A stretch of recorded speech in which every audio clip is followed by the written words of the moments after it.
ప్రస్తుతం మనతో పాటు ఉన్నారు శ్రీచక్రపీఠ వ్యవస్థాపకులు, జ్యోతిష్య పండితులు, మనందరికీ సుపరిచితులైనటువంటి డాక్టర్ ప్రదీప్ జోషి గారు మనతో పాటు ఉన్నారు. గురుగారు నమస్కారం అండి. శ్రీమాత్రే. గురుగారు, నిధి నిక్షేపాలకు ఉన్న చోట ఎక్కువగా మనకి పాములు కనిపిస్తూ ఉంటాయి కదా. నాగబంధనం అనే ఒక వర్డ్ కూడా మనకి వినిపిస్తూ ఉంటుంది ప్రత్యేకించి. ఈ నాగబంధనం అంటే ఏంటి? ఎందుకు అలా నిధి నిక్షేపాలు ఉన్న చోటే పాములు కనిపిస్తాయి? ఏంటి రెండింటికి ఉన్నటువంటి సంబంధం? శ్రీ గురుభ్యో నమః. శ్రీమాత్రే నమః. మొదలు మనం ఈ టాపిక్ డిస్కస్ చేసే ముందు కొన్ని క్వశ్చన్స్కి మనకు ఆన్సర్ వెతుక్కోవాలి. ఆ క్వశ్చన్స్ అన్నిటికీ ఆన్సర్లు మనకు తెలిస్తే ఈ యొక్క నాగబంధనం గురించి కూడా మనకు కొంచెం అర్థమవుతుంది. ఇప్పుడు ఒక చోట మనము కాకులకి అన్నం పెడతాం. డైలీ మీరు ఒక కాకి అన్నం పెట్టండి. మీరు 12:30 అంటే 12:30కి అన్నం పెట్టండి. ఒక 3 రోజులు పెట్టండి, కాకి వచ్చి తింటుంది. దాని నెక్స్ట్ డే మీరు అన్నం పెట్టండి, పెట్టకపోండి, కరెక్ట్ ఎగ్జాక్ట్ 12:30కి కాకి ఎక్కడికి వచ్చేస్తుంది. కాకుల దగ్గర వాచ్ ఉందా? లేదు కదా, టైంకి వచ్చేస్తాయి కదా. అట్లాగే ఆరుద్ర నక్షత్రంలో సూర్యుడు ప్రవేశించి 10 రోజులు ఉంటాడు. ఆరుద్ర నక్షత్రంలో సూర్యుడు 10 రోజులు ఉంటాడు. ఆ రోజే భూమిలో నుంచి ఆరుద్ర పురుగులు బయటకు వస్తాయి. వాటికి ఎవరికైనా చెప్పారా? మనం ఏదైనా న్యూస్ ఏదైనా అనౌన్స్మెంట్ ఏమైనా చేసామా? పలానా రోజు పలానా డేట్ టైంలో బయటకు రావాలని చెప్పి ఎవరైనా అనౌన్స్మెంట్ చేశారు? వాటికి లేదు. అట్లాగే వేసవి, ఇది మనకి వసంత ఋతువు వచ్చింది. రాగానే మనకి కోకిల కుహు కుహు అని కూస్తుంది. దానికి ఎవరైనా చెప్పారా ఇది వసంత కాలము, ఇప్పుడు చెట్లు చిగురిస్తున్నాయి, నువ్వు అరవాలి అని చెప్పి? లేదు కదా. సో ప్రకృతిలో ఒక మనిషి తప్ప, మనుషులం తప్ప మిగతా సమస్తమైనటువంటి జీవజంతువు జాలం మొత్తము కూడా ప్రకృతి ఆధీనంలో ఉంది. ఒక మనిషి మాత్రమే తన పరిణితిని తాను కోల్పోయి ప్రకృతికి విరుద్ధంగా వ్యవహరిస్తాడు, ప్రకృతిని నాశనం చేస్తున్నాడు. అలాంటి మనుషులకు ఇప్పుడు నేను చెప్పేది అర్థం కాదు. ఎందుకోసం అంటే వాళ్ళకి నాగబంధనమా, అది ఎట్లుంటుంది? పాములు మనం చెప్తే వింటాయి, వితండవాదం చేసే వాళ్ళకి అర్థం కాదు, ఇలా ఉంటారు. సో వాళ్ళ కోసమే ఫస్ట్ కొంచెం ఈ కంటెంట్ నేను ఇచ్చాను. వీటన్నిటికీ నువ్వు ఆన్సర్ ఎత్తుక్కొనిరా, నీకు నాగబంధనం ఏంటో అర్థమవుతుంది. అది కాకుండా ఇంకొకటి కూడా ఉంటుంది. మనం ఇదొక్కటి బాగా అర్థం చేసుకోవాలి మన జీవితంలో. తిర్యగమనములు అని అంటారు వీటిని, జంతువులన్నీ. ఇవన్నీ కూడా ఇలా ట్రావెల్ చేస్తాయి. జంతువులన్నీ కూడా ఏంటి, తల ఇలా, హెడ్, మనుషులు ఎలా ఉంటాం మనం ఇలా స్ట్రైట్గా నడుస్తాం. కానీ ఇవన్నీ కూడా ఏంటంటే తిర్యగమనములు. సో ఈ తిర్యగమనములు ఏవైతే ఉన్నాయో ఇవన్నీ కూడా ప్రకృతి ఆధీనంలో ఉంటాయి. ఏదైతే కనుక తిర్యగమనము కాకుండా ఈ వెన్నుపూస అనేటువంటిది నిటారుగా ఎవరికైతే ఉంటుందో వాళ్ళకి స్వతంత్ర చిత్తం అనేది వస్తుంది. వాళ్ళు ఇంకొకళ్ళ ఆధీనంలో కూడా వెళతారు, స్వతంత్ర చిత్తంలో కూడా వస్తారు. ఇది బాగా అర్థం చేసుకోండి. ఇది మనకు అర్థం అవ్వాలంటే ఫస్ట్ మనం ఏంటంటే కొన్ని జంతువులకు సంబంధించిన కొన్ని విషయాలు కూడా మనం కొన్ని వాస్తవాలు తెలుసుకోవాలి. ఏమిటంటే ఇప్పుడు మీరు బ్యాంకాక్కి పోయినా, సింగపూర్ పోయినా, అక్కడ డాల్ఫిన్ షోస్ ఉంటాయి. డాల్ఫిన్ షోస్లో ఆ డాల్ఫిన్స్ చెప్పినట్టు వింటాయి. ఎందుకు వింటాయి? ట్రైన్ చేస్తారు. ఆ ట్రైన్ చేసే ముందు వాటిని ఏం చేస్తారు అంటే కొన్ని రోజుల పాటు, కొన్ని గంటల పాటు, ప్రతిరోజు కొన్ని గంటల పాటు వాటిని స్ట్రైట్గా నిల్చోబెడతారు. వాటిని ఎరిక్టల్ పొజిషన్లో వాళ్ళు నిల్చోబెడతారు. సో అవి నేచర్కి కనెక్ట్ అవుతాయి అన్నమాట. అంటే స్వతంత్ర బుద్ధి కలిగినవి అవుతాయి. అంటే ఇన్ని యూనివర్సల్ కనెక్షన్ ఏదైతే ఉందో, రిసోర్స్ ఏదైతే ఉందో, యూనివర్సల్ ఆల్గారిథం ఏందో దాని నుంచి డిస్కనెక్ట్ అవుతుంది.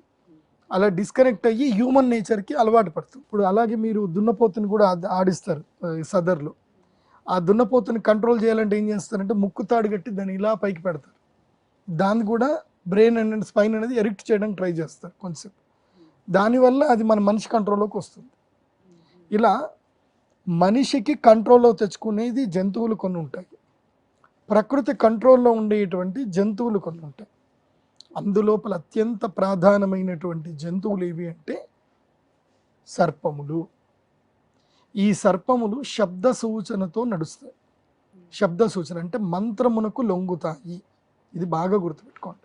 పాములన్నీ మంత్రాలకు లొంగుతాయి, మంత్రమునకు ఉంటాయి. నా స్వానుభవం చెప్తాను. అంటే నేను చాలా నాస్తికుడిని. మా ఇంట్లో క్వశ్చన్ వేసేవాడు ఎవడు అంటే అది నేనే.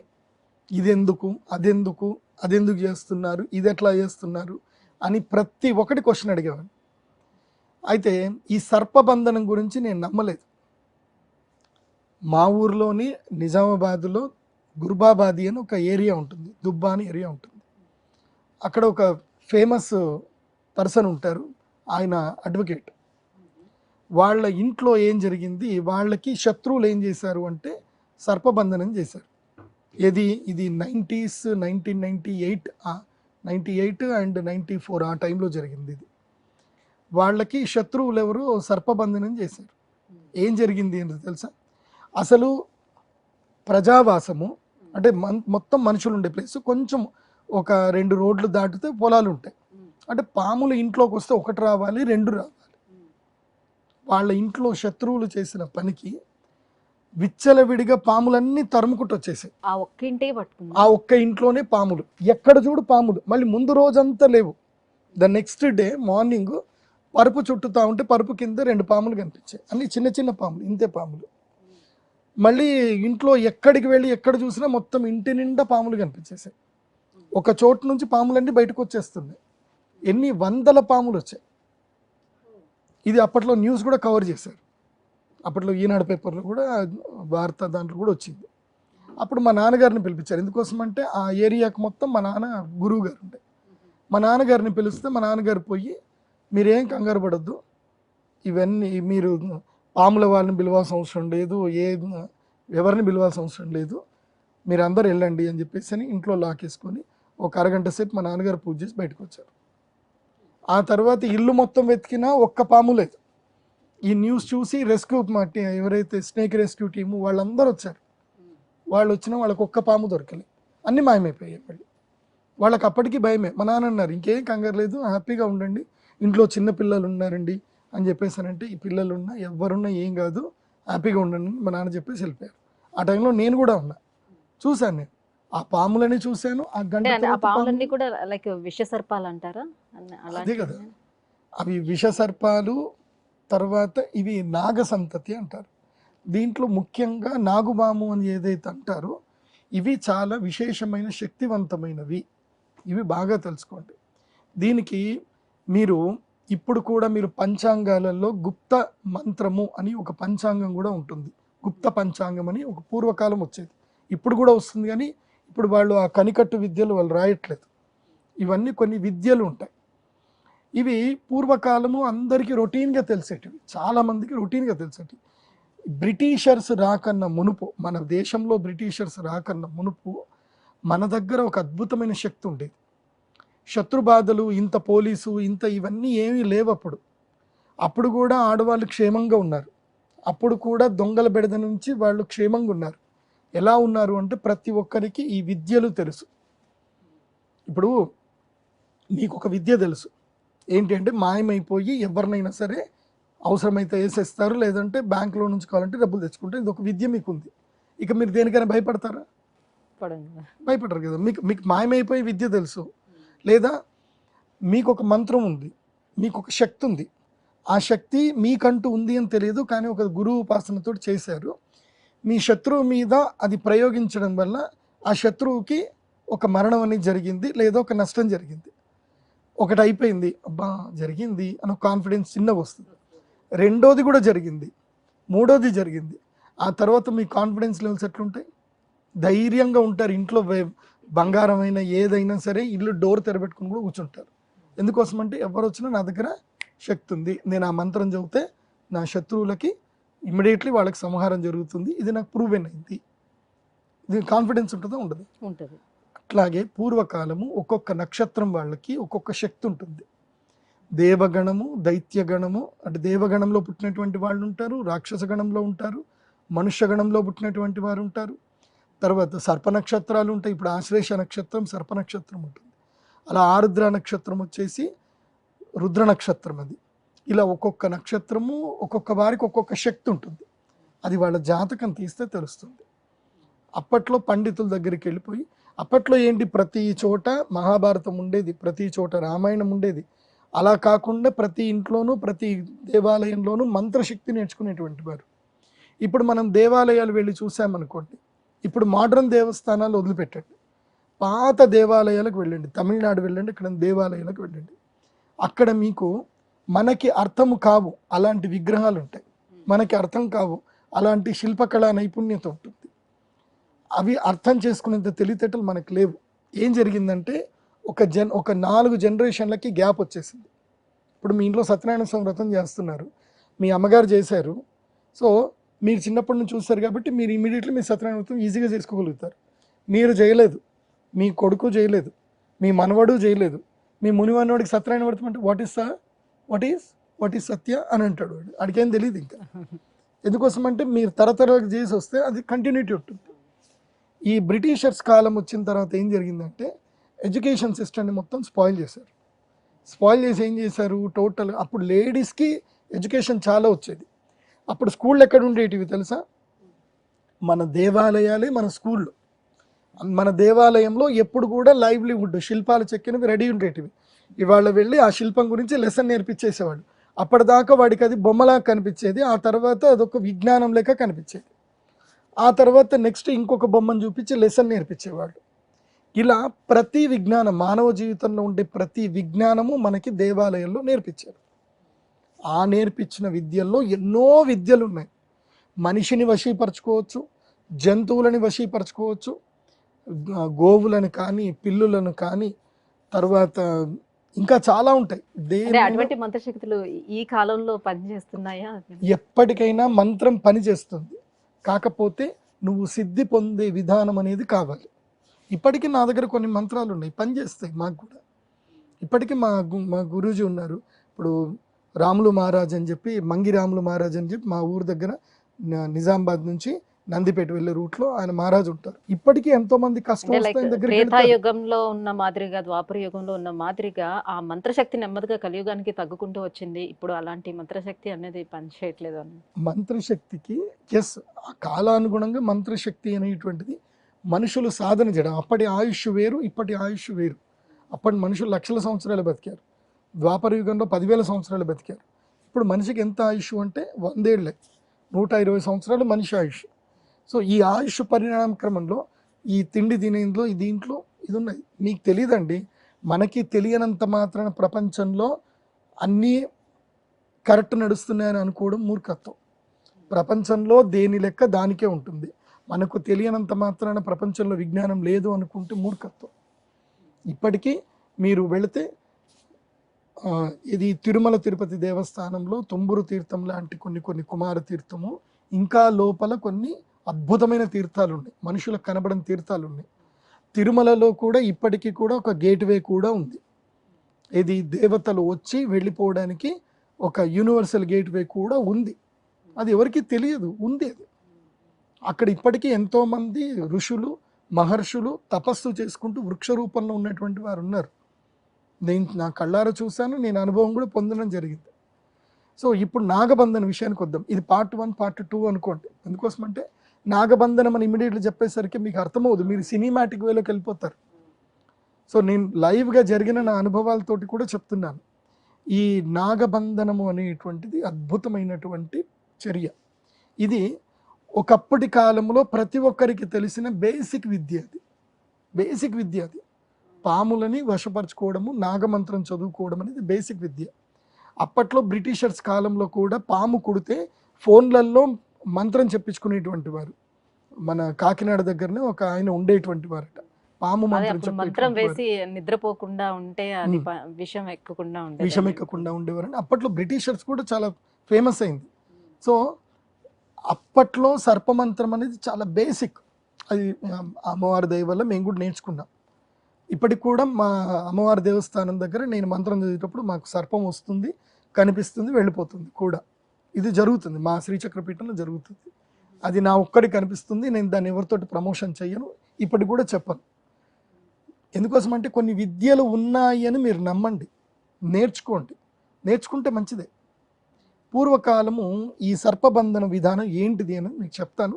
ఇది మీరు మళ్ళీ పార్ట్ 2లో కూడా చూడండి.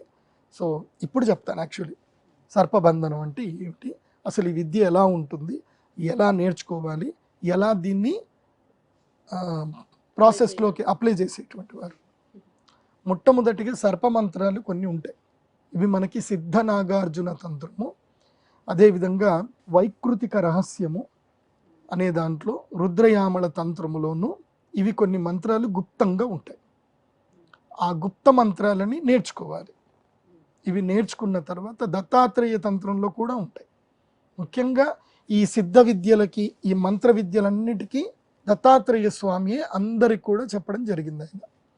సో ఈ దత్తాత్రేయ, పార్వతీదేవి శివుణ్ణి అడిగినప్పుడు శివుడు ఇలా జరిగింది, ఈ మంత్రాలు ఉన్నాయి అని చెప్పి, అంటే పార్వతీదేవి అమ్మవారు సామాన్య మానవుల్లాగా ఈ మానవులకి ఇలాంటి కష్టాలు వస్తే ఏం చేయాలి అని చెప్పి శివుణ్ణి అడగడము, శివుడు ఈ విద్యలన్నిటిని కూడా చెప్పడం, దాన్ని విజ్ఞాన భైరవ తంత్రం అని కూడా అంటారు.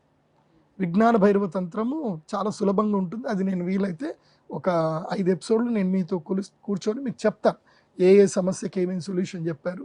విజ్ఞాన భైరవ తంత్రం ఉంటుంది, చాలా బాగుంటుంది. ఇప్పుడు జగ్గి వాసుదేవన్ గారు చెప్పేది కూడా విజ్ఞాన భైరవ తంత్రమే. అక్కడ ఇన్నర్ ఇంజనీరింగ్ అని చెప్తారు కదా, వాళ్ళు చెప్పేది విజ్ఞాన భైరవ తంత్రమే. ఇలా కొన్ని గ్రంథాల్లో ఈ విద్యలు ఉంటాయి. ఈ విద్యలు నేర్చుకునేటువంటి వారు మొదలు కవచం నేర్చుకోవాలి, అంటే విరుగుడు నేర్చుకోవాలి. మొదలే విరుగుడు నేర్పిస్తారు, అంటే వీటి వల్ల నష్టం జరగకూడదు అనే దానికి కవచం నేర్పిస్తారు.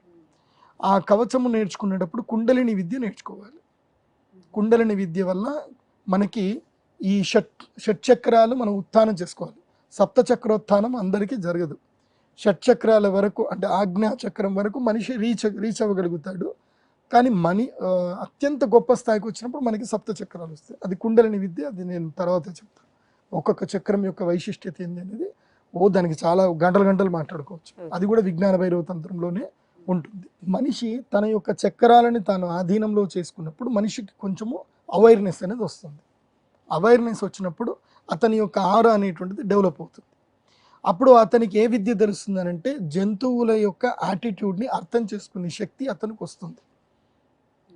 అందుకే పూర్వకాలము ఋషులు మహర్షుల యొక్క ఆశ్రమాల లోపల పులులు, తర్వాత చిరుతపుళ్ళు, తర్వాత లేళ్ళు, తర్వాత నెమళ్ళు, అన్ని వైర జాతువుల యొక్క జంతువులన్నీ ఒకే దగ్గర కలిసి ఉండేటివి. ఎందుకోసం అంటే ఆయన జంతువుల యొక్క ఆరాన్ని మొత్తం ప్యూర్ చేసి పట్టుకునేవాడు అనమాట. అందుకోసమే అహింసా ప్రతిష్టాయం తత్సన్నిధో వైరత్యాగ అని చెప్పి మనకి పతంజలి యోగ సూత్రంలో చెప్తున్నారు. ఇప్పుడు నేను ఏదైతే మాట్లాడుతున్నానో ఇదంతా కూడా మీరు ఒక థీసిస్ తయారు చేసి కూడా మీరు సబ్మిట్ చేయొచ్చు, ఇంక్లూడింగ్ నేను రిఫరెన్స్తో సహా చెప్తున్నాను మీకు. అహింసా ప్రతిష్టాయాం తత్సన్నిధౌ వైరత్యాగ. ఏ మనిషి యొక్క మనస్సులో అయితే అహింసాభావం ఉంటుందో, అంటే కోపము, క్రూరత్వము, ద్వేషము అనేది ఏదీ లేకుండా అహింసాభావము, హింసత్వం లేనటువంటి మృదుత్వం ఉన్నటువంటి చిత్త ఎవరికైతే ఉంటుందో వారి దగ్గరికి ఎవరైతే వచ్చినా వాళ్ళ యొక్క మనసులో ఉన్న వైరం మొత్తం తొలగిపోతుంది. ఇది వాళ్ళకి ఉండేటువంటి లక్షణం.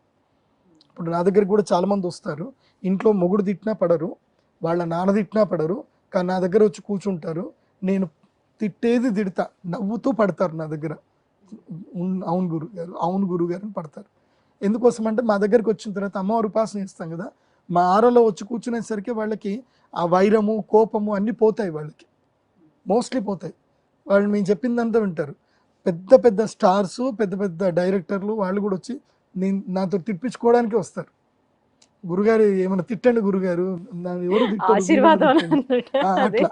తత్సన్నిధో వైరత్యాగ, అంటే ఉపాసన బలం ఉన్నటువంటి వారి దగ్గరికి వస్తే ఆటోమేటిక్గా మనకు ఒక ఎనర్జీ తెలిసిపోతుంది. అది ఆరా అంటారు. ఆ పాజిటివ్ ఎనర్జీ అనేది కాస్త పాస్ అవుతుంది. ఫస్ట్ మీ ఆరా ఎంత లెంత్ లో ఉంటే ఆ లెంత్ లో వాళ్ళు ఉంటే పాజిటివ్ ఎనర్జీ అనేది వస్తుంది అంటారు. Yes, simple. మీకు కూడా తెలుస్తుంది. ఇప్పుడు మీరు కూడా ఎన్నో ఇంటర్వ్యూలు చేస్తూ ఉంటారు. కొంతమంది నెగిటివ్ పర్సన్స్ ఉంటారు. ఇప్పుడు అయిపోతుందిరా బాబు ఇంటర్వ్యూ, ఇంకే తొందరగా కంప్లీట్ చేసుకుని వెళ్ళిపోదామని మీకు కూడా అనిపిస్తూ ఉంటుంది. ఎందుకోసం అంటే మీరు ఆరాలో కూర్చోలేకపోతారు, మీకు పడదు ఆరా. సో ఇలా అందరికీ ఉంటుంది. ఆ ఆరా సంబంధించిన తత్వాన్ని అర్థం చేసుకోవాలి అని అంటే మనిషికి పంచకోశాల గురించి, షట్చక్రాల గురించి కొంచెం అవగాహన రావాలి. ఆ అవగాహన కొంచెం నేర్పిస్తారు, నేర్చిన తర్వాత మంత్రోపదేశం చేసేస్తారు. ఇక ఆ మంత్రాన్ని సిద్ధి చేసుకోవాలి. సిద్ధి చేసుకున్న తర్వాత ఇంకా మంత్రం చదివితే సర్పాలు వచ్చేస్తాయి. ఎక్కడ సర్పం ఉన్నా ఆ సర్పము ఆ మంత్రముతో చదవగానే ఆ మంత్రం అక్కడ స్తంభించిపోతుంది. ఈ మంత్రాలు ఎలా ఉంటాయనంటే మారణం, మోహనం, వశ్యం, స్తంభనం, ఉచ్చాటకం అనేటువంటివి ఉంటాయి. 8 రకాలుగా ఉంటాయి.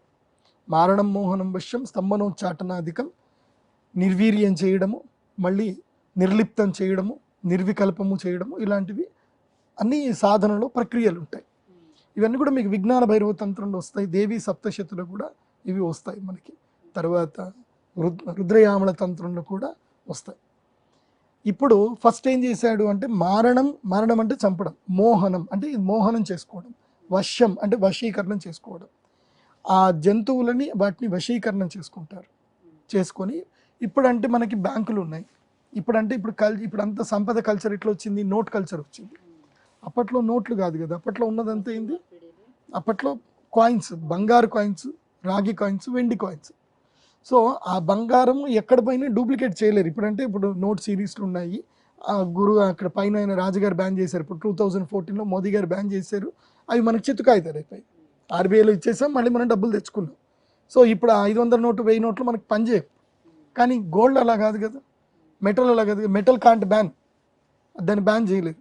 కాబట్టి ఈ మెటల్ ఎక్కడున్నా సురక్షితంగా పెట్టుకోవాలి అని దానికి బిందెలలో ఉన్నది అదే కదా, ఇంకే ఉంటుంది. బిందెలలో పెట్టి వాటికి ఒక గుడ్డ కట్టి మంత్రోపదిష్టమైనటువంటి తాళ్ళు కట్టి వాటిని లోపల పెడతారు. లోపల పెట్టినప్పుడు ఈ మంత్రాలు చదువుతారు.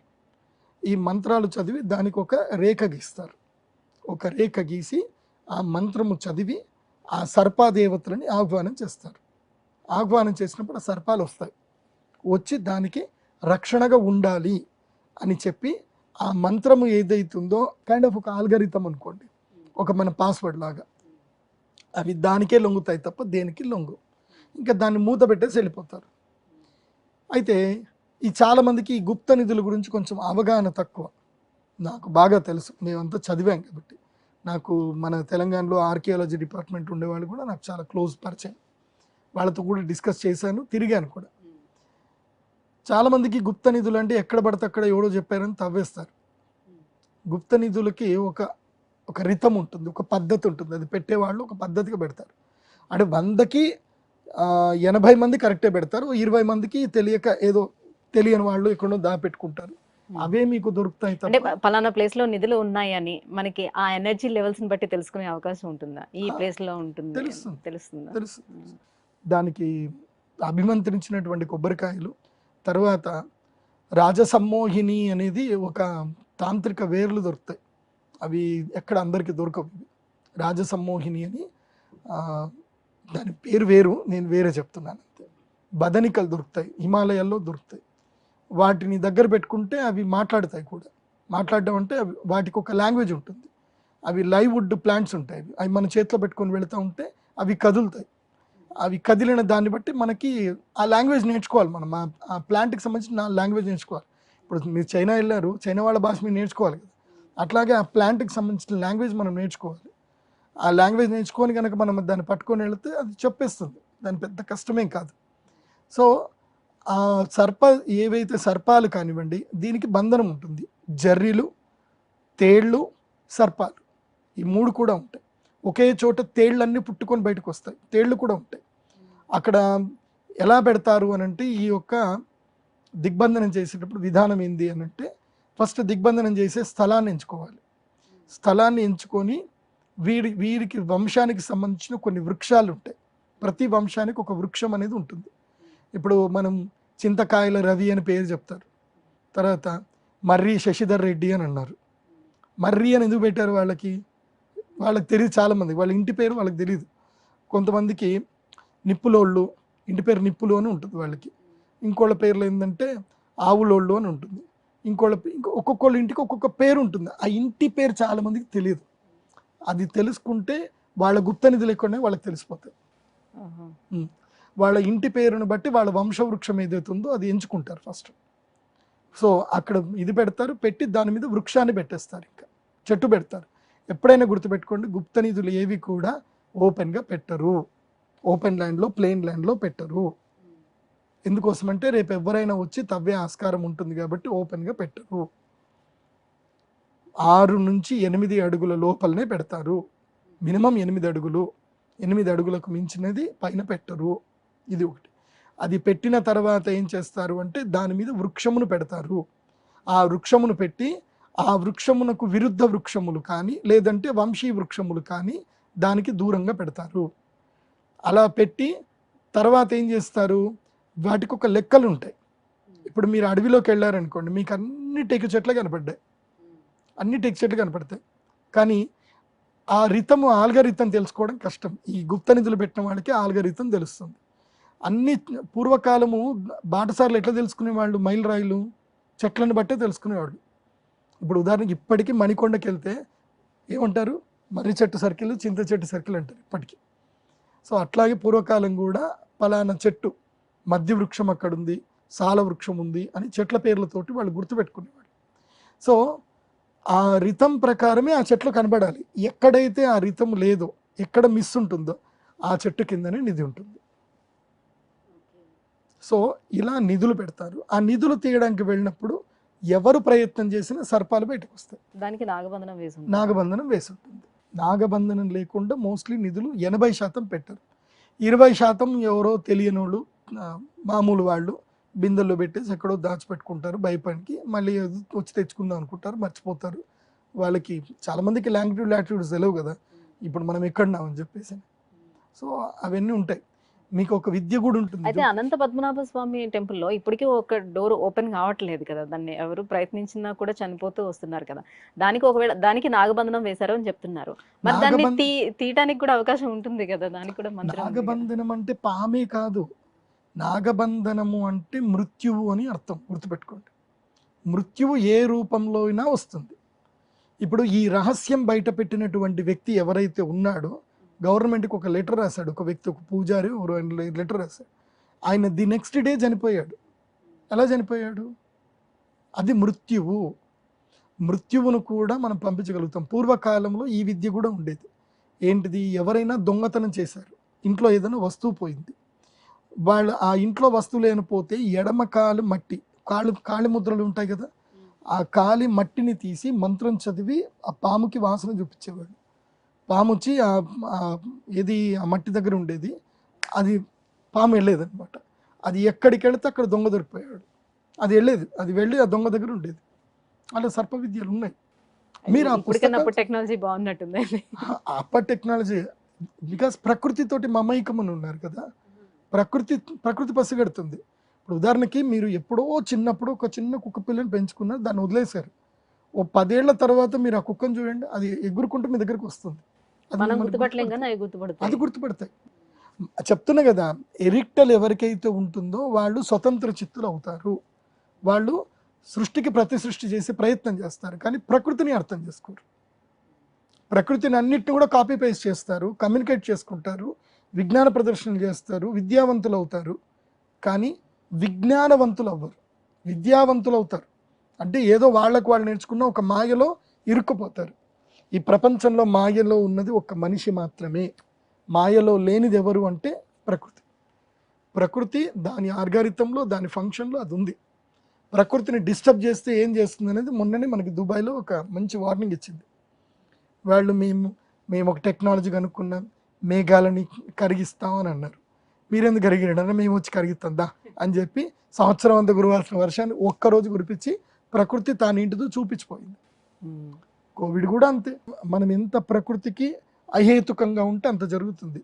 నేను ఎందుకు ఈ ప్రకృతిని ఎందుకు అంటున్నా అంటే, ఈ దిగ్బంధన విద్యలు ఉన్నాయి, ఇప్పటికీ చాలామంది చేస్తున్నారు, చేయొచ్చు కూడా, చేయొచ్చు. కాకపోతే అది మానవ హేతువుకి, అంటే మానవులకి మంచి జరగడానికి మాత్రమే, హితమునకు మాత్రమే ఉపయోగించాలి. మానవులకు కానీ ప్రకృతికి కానీ హితమయ్యేటట్టుగానే ఉపయోగించాలి. ప్రకృతికి అహితమైనటువంటి పనులు ఏవీ చేయకూడదు. ఇది సనాతన ధర్మంలో మొదలు నేర్పిస్తారు. నేర్పించినాకనే విద్యలు నేర్పిస్తారు. ఫస్ట్ ఎలా మెలగాలి, ఎలా బతకాలి నేర్పిస్తారు. నేర్పించిన తర్వాతనే విద్యలు చెప్తారు. అందుకోసం అంటే స్వార్థం కోసం మిస్యూజ్ చేసుకోకూడదు. స్వార్థం కోసం ఎప్పుడైతే మిస్యూజ్ చేసుకున్నారో ప్రకృతి వాడిని కాటేస్తుంది, పక్క వెంటపడుతుంది. సో ఉన్నాయి, ఈ విద్యలు నేర్చుకోవచ్చు, అందరూ నేర్చుకోండి, సంతోషంగా ఉండండి. మీకు ఏ శత్రువు వచ్చినా సరే సర్పదేవతలకు వెళ్ళి దండం పెట్టుకోండి. ఎందుకోసం అంటే నేను కర్ణాటక, నాకు ఎన్నో లైవ్ ఎక్స్పీరియన్స్లు ఉన్నాయి. నేను కర్ణాటకలో ఉడిపిలో నేను చదువుకున్నాను, మణిపాల్ యూనివర్సిటీలో చదువుకున్నాను. నేను అక్కడ చదువుకున్న రోజులు నేను వెళ్ళి తిరిగాను. మీకు ఇది కోలా తెలుసా? కాంతారా సినిమా తెలుసా? కాంతారా సినిమాలో ఆ కోలా అనేది ఉంది కదా, దాని గురించి కూడా చెప్తాను, వెయిట్.